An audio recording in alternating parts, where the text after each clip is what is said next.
alamin wa syukurillah salatan wa salaman ala Muhammad Rasulillah sayyidina wa mawala la hawla wa la quwwata illa billah. Nomor hormat Bapak Sutrisno SPDSD selaku Kepala Sekolah SDN Jati Gedong 2 dan yang saya hormati segenap Bapak Ibu guru beserta staf dari SDN Jati Gedong 2. Alhamdulillahirrahmanirrahim, puji syukur kehadirat Allah Subhanahu wa Ta'ala yang mana pada siang hari ini telah melimpahkan rahmat-Nya kepada kita, memberikan kita kesempatan dan kesehatan sehingga kita bisa berkumpul dalam kegiatan hari ini dalam kondisi sehat walafiat. Alhamdulillah. Kedua kalinya sholawat serta salam semoga senantiasa tetap tercurahkan kepada junjungan kita Nabi Muhammad SAW yang mana telah memimpin kita pada jalan kebenaran melalui ajaran agama Islam. Bapak Ibu yang berbahagia, pertama saya ucapkan terima kasih sekali karena Bapak Ibu guru semuanya telah bersedia meluangkan waktunya untuk mengikuti kegiatan saya, yakni amanah dari pendidikan guru penggerak angkatan 5 dari Jombang. Adapun untuk acara kita pada hari ini adalah saya ingin belajar bersama, yaitu terkait budaya positif. Bagaimana kita mengaplikasikan, mengimplementasikan merdeka belajar, salah satunya adalah mewujudkan budaya positif di sekolah kita. Untuk memulai kegiatan kita pada siang hari ini, marilah kita awali bersama dengan bacaan Bismillahirrahmanirrahim. Baik, langsung saja. Untuk hari ini yang akan saya sampaikan, kita belajar bersama terkait budaya positif. Maka sebelumnya biar ruangan kita lebih semangat, lebih kompak, ada sebuah yel-yel, maka saya mohon untuk semuanya semangat mengikuti.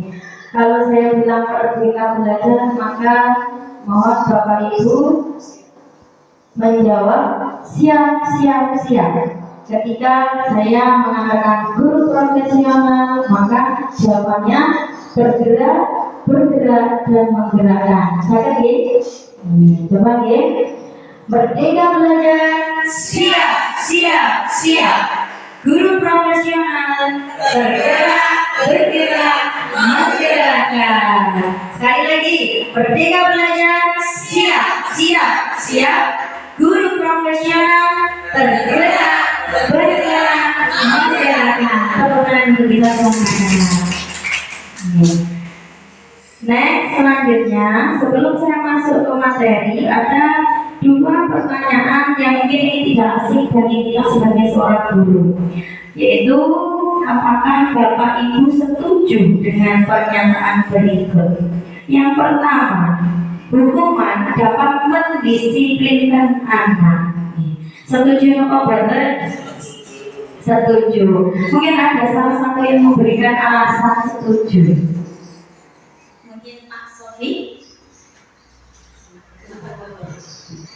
Kenapa kok mengatakan setuju?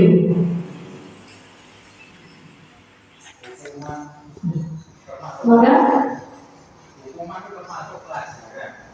hukuman termasuk pelajaran. Menurut Pak Gunawan, hukuman termasuk pelajaran. Bagaimana kalau menurut Bu Sri? Setuju atau enggak Bu Sri? Karena apa? Untuk hukuman itu bisa menjatuhkan psikis anak. Jadi anak mungkin ada yang lebih takut atau ada yang lebih dia itu ingin menunjukkan kalau saya itu tidak takut, seperti itu menurut saya. Terima kasih. Ternyata ada dua jawaban yang berbeda. Hukuman dapat mendisiplinkan anak, tentu.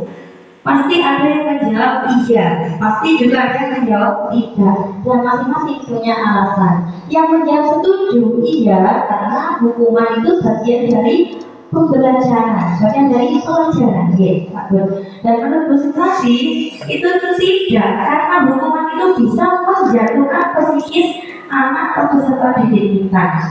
Nah, bagaimana jawabannya yang tepat? Nanti kita lihat di akhir setelah kita mengupas tuntas budaya positif. Untuk yang kedua, memberi penghargaan dapat meningkatkan motivasi siswa. Menurut Bapak Ibu Guru setuju atau tidak? Sangat setuju. Mungkin ada yang mewakili menjawab? Bu Eri setuju atau tidak? Alasannya, alasannya akan meningkatkan anak bertambah berprestasi dan semangat belajar. Menurut Bu Erni setuju karena penghargaan itu bisa meningkatkan semangat anak biar lebih berprestasi. Mungkin ada yang menjawab lain tidak setuju. Jawabannya setuju. Nah, jawabannya apa? Setuju atau tidak? Maka nanti setelah kita kupas tuntas bersama akan tahu jawabannya. Nek menurut kita pasti ada setuju dan tidak setuju karena sama-sama baiknya, dan ini juga sudah sering kita lakukan selama menjadi guru. Nah, budaya positif, apa yang dimaksud budaya positif? Budaya positif ini bisa dikatakan dengan kata lain disiplin positif, karena budaya itu berasal dari sebuah kebiasaan yang dijadikan sebagai semacam aturan yang dijadikan sebagai kebiasaan tiap hari. Yang kita katakan ketika budaya itu tidak terlaksanakan, sesuatu yang sudah menjadi budaya itu kok nggak dilaksanakan, maka akan ada muncul rasa janggal. Loh, kok anak itu nggak melakukan? Nah, makanya bisa dikatakan sebagai disiplin positif. Dan disiplin positif sendiri ini merujuk pada filosofi pemikiran Ki Hajar Dewantara, sebagaimana filosofi pemikiran beliau terkait merdeka belajar yang sekarang sudah sebagian diimplementasikan di kelas 1 dan 4. Apa saja filosofi Ki Hajar Dewantara? Ini hanya sebagai pengingat kita saja, ini mungkin sebagian sudah tahu. Yang pertama, kalau dulu pendidikan kita itu lebih pada menuntut, tapi sekarang kita diminta menuntut. Jadi kita bukan menuntut anak nilainya matematika harus 100, bahasa Inggris harus 100, tapi kita menuntut anak sesuai dengan kodratnya, biar bisa mengembangkan potensi sesuai dengan bakat dan minatnya. Kita tidak boleh memaksakan.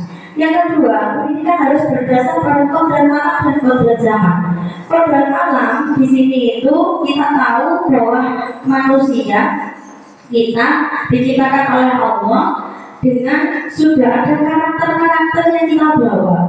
Maka dalam diri kita tentu ada karakter positif. Ya, dan kalaupun ada yang negatif itu mungkin karena dari lingkungan. Nah, ini nanti berhubungan dengan kodrat zaman.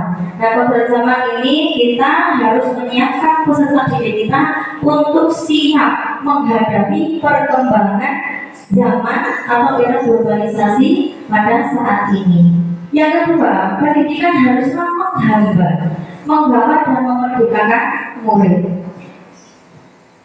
Yang ketiga, yang keempat, pendidikan berdasarkan asas trikon. Apa asas trikon itu? Yaitu seperti sistem tata surya, di mana murid diibaratkan seperti planet-planet yang berevolusi dan berotasi kepada matahari sesuai dengan orbit masing-masing. Ibarat planet, peserta didik yang kita hadapi tentu memiliki karakter dan potensi yang berbeda-beda. Namun mereka tetap bergerak belajar. Guru wajib menghargai setiap perbedaan tersebut dan menuntutnya untuk mengembangkan potensi dalam diri mereka masing-masing. Selanjutnya, menurut Ki Hajar Dewantara, pendidikan ibarat petani yang menanam benih di ladang. Petani ini ibarat guru, benih ibarat murid, dan ladang ibarat sekolah. Guru tidak bisa merubah kodrat murid, namun bisa mengoptimalkan segala potensi yang dimilikinya. Dan yang terakhir, ini PR buat kita semua, termasuk saya, yaitu mengoptimalkan, menerapkan 3 trilogi, yaitu ing ngarsa tulodo, ing madya manungkarsa geturi handayani, di mana guru itu harus mampu menjadi teladan, memberi motivasi dan selalu mendorong murid-muridnya. Nah, di sini ada makna disiplin. Disiplin itu sebenarnya berasal dari kata bahasa Latin disiplina yang artinya belajar. Tapi apakah sesuai dengan kondisi kita saat ini yang kita kenal disiplin itu belajar? Tentu tidak. Disiplin sebagaimana yang kita kenal sehari-hari ini justru malah lebih ke nilai yang negatif. Nah, disiplin itu dapat membuat orang membaik potensinya menuju sebuah tujuan. Apa yang dia hargai ini yang seharusnya. Namun dalam budaya kita, makna kata disiplin telah berubah menjadi sesuatu yang dilakukan seseorang pada orang lain untuk mendapatkan kepatuhan. Nah, kecenderungan umum selama ini kita menghubungkan kata disiplin dengan ketidaknyamanan. Jadi anak itu kalau sudah mendengar kata disiplin itu merasa ditekan, tidak nyaman. Nah, sebenarnya padahal disiplin itu artinya belajar.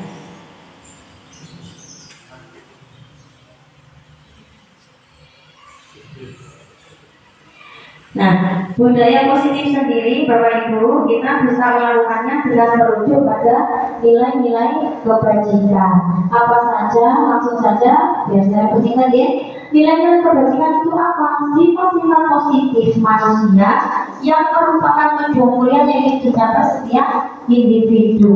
Nah, nilai-nilai kebajikan yang wajib dan harus kita kembangkan dalam mengembangkan nilai budaya positif, maka ada pada profil pelajar Pancasila yang sudah kita kenal saat ini. Apa saja yang harus kita rujuk dalam mengembangkan budaya positif? Yang pertama adalah profil pelajar Pancasila, yaitu beriman, bertakwa kepada Tuhan Yang Maha Esa dan berakhlak mulia. Kedua, berkebinekaan global, bergotong royong, kreatif, bernalar kritis dan mandiri. Nah, dari pilar ini maka kita bisa mengembangkan budaya positif di sekolah.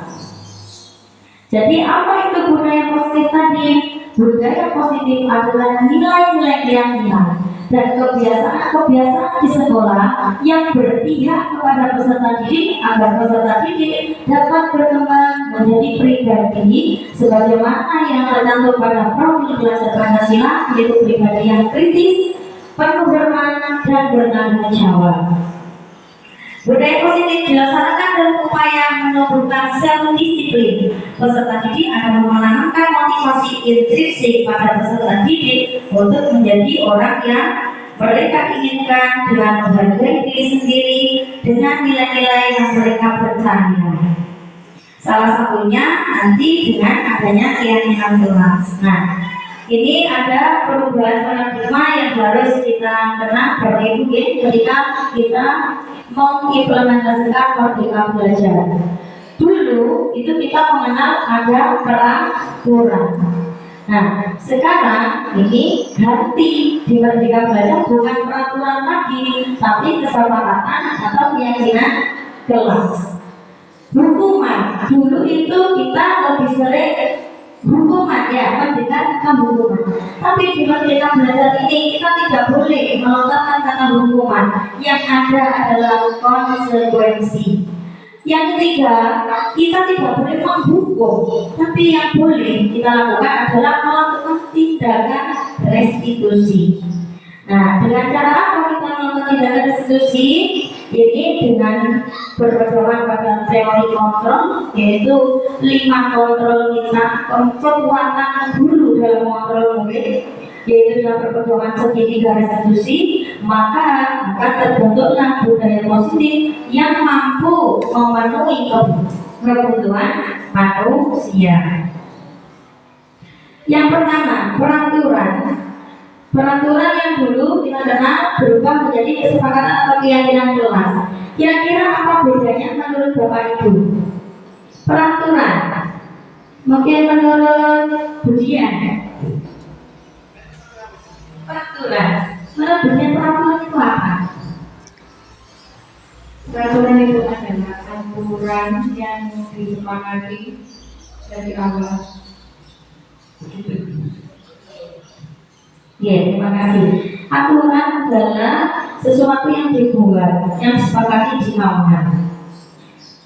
Kalau kesepakatan dengan keyakinan kelas, bedanya apa? Kok beda? Peraturan dulu nggak boleh sekarang. Jadi jika keyakinan kelas atau kesepakatan kelas. Tapi katanya kemudian nanti peraturan juga disepakati. Kira-kira bedanya apa? Bu Erni, bedanya apa Bu Erni? Kesepakatan keyakinan kelas dengan peraturan. Mungkin ada yang bisa jawab? Oke, langsung saja ya. Apa itu keyakinan kelas? Kalau kita lebih sering dulu itu sebelum kita belajar mengetahui atau mendengarkan kata peraturan sekolah, peraturan kelas. Nah, peraturan itu kalau dikatakan dengan keyakinan kelas beda, jelas beda. Peraturan itu rata-rata dibuat oleh hanya satu pihak, baru nanti dilaksanakan oleh semua orang. Contoh, guru di kelas dulu itu yang membuat peraturan adalah kita sebagai guru. Betul atau betul? Iya. Apakah kita melibatkan murid? Tidak. Peraturan guru yang benar-benar terjadi. Kalau konsekuensi sesuatu harus terjadi. Itu. Kalau yang hukuman, anak membenci kedisiplinan, maka kalau konsekuensi anak menghargai disiplin karena tahu itu dari anak-anak sendiri kesepakatannya, maka anak-anak akan menghargai wong aku sing gawe dhewe sing memberikan pendapat, maka saya harus melaksanakan. Beda ketika kita mengatakan atau melakukan sebuah hukuman. Selanjutnya, kita tidak boleh menghukum di kurikulum merdeka. Yang boleh kita lakukan adalah melakukan tindakan restitusi. Nah, apa restitusi itu? Apa bedanya dengan menghukum? Kalau menghukum sama seperti yang dikatakan Bu Sri tadi, hukuman itu sebenarnya memang juga sama beratnya dengan Pak Gul. Memang bagian dari pengajaran, mengajarkan anak untuk disiplin. Tapi hukuman itu sisi negatifnya lebih pada bisa menjatuhkan mental anak, bisa menjatuhkan psikis anak. Jadi ketika anak itu dihukum, kita menghukum anak, maka yang muncul dalam pikiran anak itu, saya ini muridnya nakal, makanya saya dihukum. Nah, kalau restitusi itu seperti apa? Restitusi adalah proses menciptakan kondisi bagi murid untuk memperbaiki kesalahan mereka dan mengajak, menuntut mereka untuk mencari solusi dari kesalahan yang mereka buat nanti. Jadi kalau menghukum itu kita langsung penjas anak, karena kamu sudah telah, maka sekarang aku menyapu seluruh halaman sekolah. Tapi kalau restitusi itu kita lebih pada pendekatan anak. Jadi mengajak anak itu untuk sadar dulu bahwa yang dilakukan itu tidak sesuai dengan kesepakatan kita.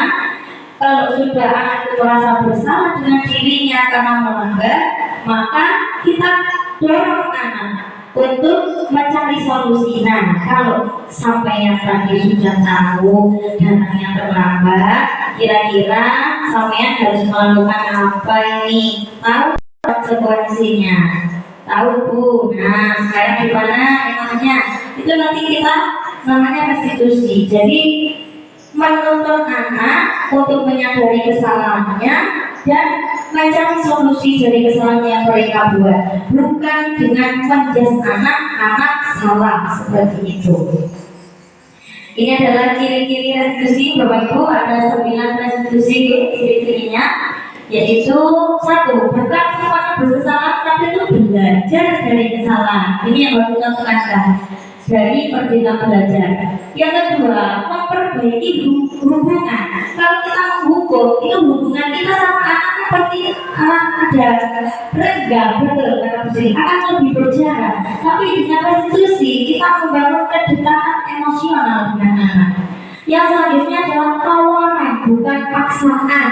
Nah, kita itu ketika melakukan restitusi itu menawarkan. Nah, sekarang enaknya gimana Mbak kalau sama sudah melakukan kesalahan?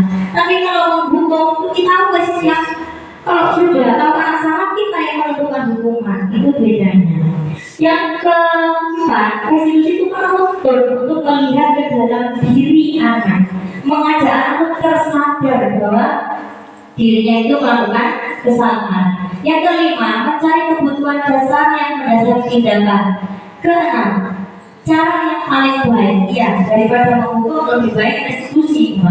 Yang ketujuh, fokus pada karakter bukan tindakan. Kedelapan, fokus pada solusi. Kesembilan, mengembalikan murid yang berbuat salah pada kelompoknya. Itulah bedanya dari menghukum. Nah, ini cara kita untuk melakukan restitusi ada panduannya Bapak Ibu yang kita kenal dengan segitiga restitusi. Ada 3 tahap. Ini bisa dilihat, ada menstabilkan identitas, validasi kebutuhan, dan menanyakan keyakinan. Yang pertama, menstabilkan identitas.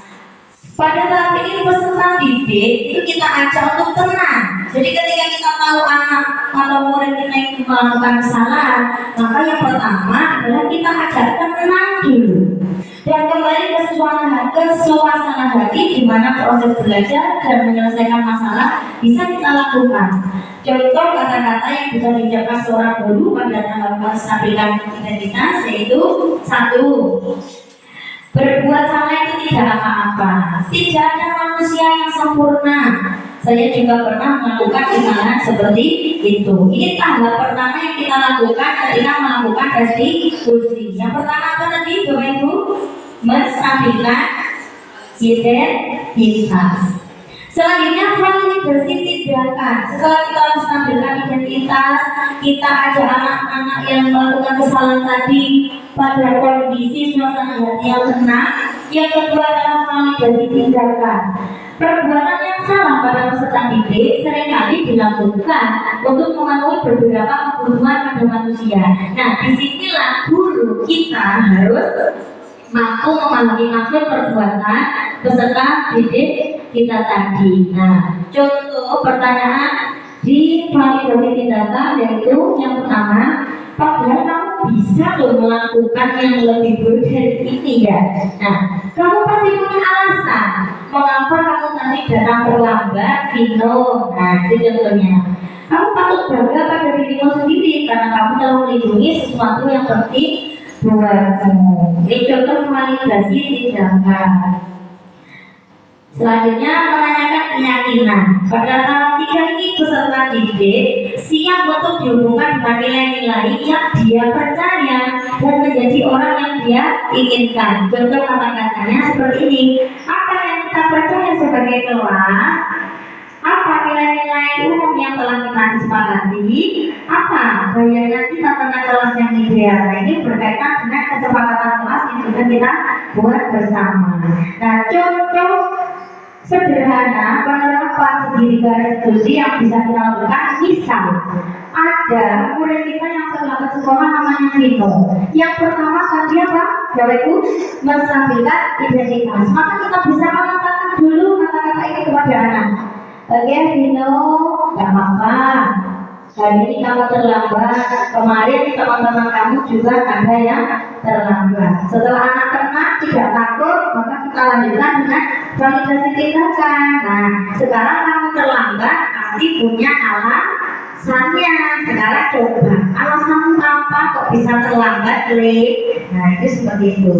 Dan setelah anak itu tersadar, maka kita dorong lagi, kita ingatkan kepada kesepakatan yang ada. Nah, itu tadi alasan kamu terlambat. Maka sekarang sampean sudah tahu kesepakatan yang sudah kita buat, kita tidak boleh terlambat. Maka kira-kira apa yang bisa sampean lakukan untuk sebagai permintaan maaf dari pelanggaran kesepakatan kelas kita tadi?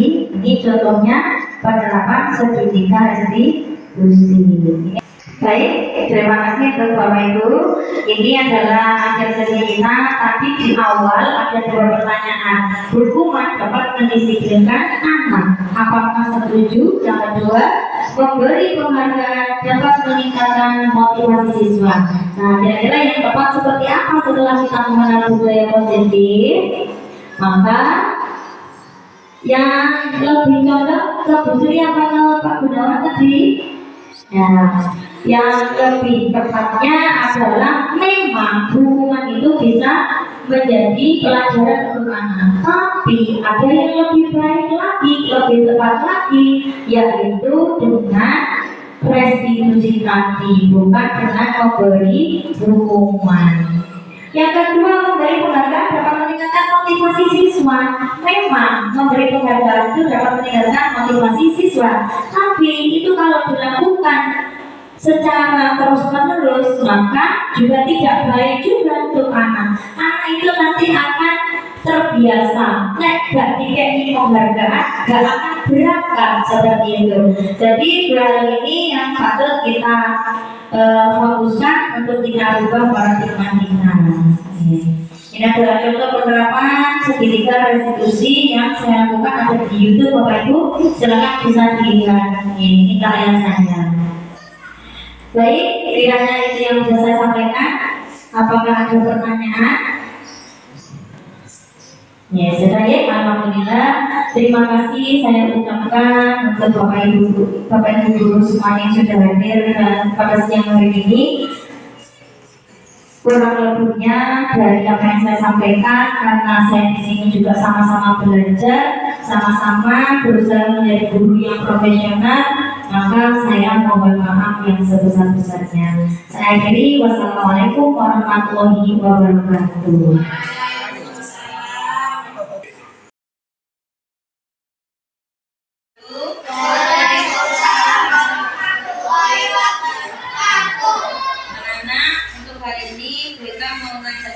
Membuat kesepakatan kelas.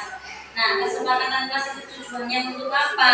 Kita bisa mewujudkan lingkungan kelas belajar yang nyaman dan bisa membahagiakan hati kita dalam belajar.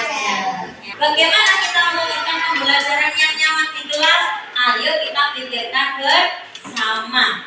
Kita buat kesepakatan bersama yang nanti kita jadikan acuan kita dalam melaksanakan pembelajaran selama bersama BK belajar PAI dengan baik, dengan nyaman, dan dengan rasa yang bahagia. Nah, kesepakatan kelas itu apa? Hal-hal yang kita tuliskan nanti, kita sepakati bersama untuk kita wujudkan bersama agar terwujud pembelajaran PAI yang nyaman dan bahagia sesuai dengan keinginan kita. Paham? Dan baik, sekarang Bu Eka bagi stick note-nya. Ini dapatnya sama ya, mau warna apa nanti dapatnya Anda bisa milih. Ini nanti sampean tuliskan seperti yang Bu Eka kasih arahan tadi, sama tulis keinginan sampean biar kita bisa belajar PAI dengan nyaman itu bagaimana.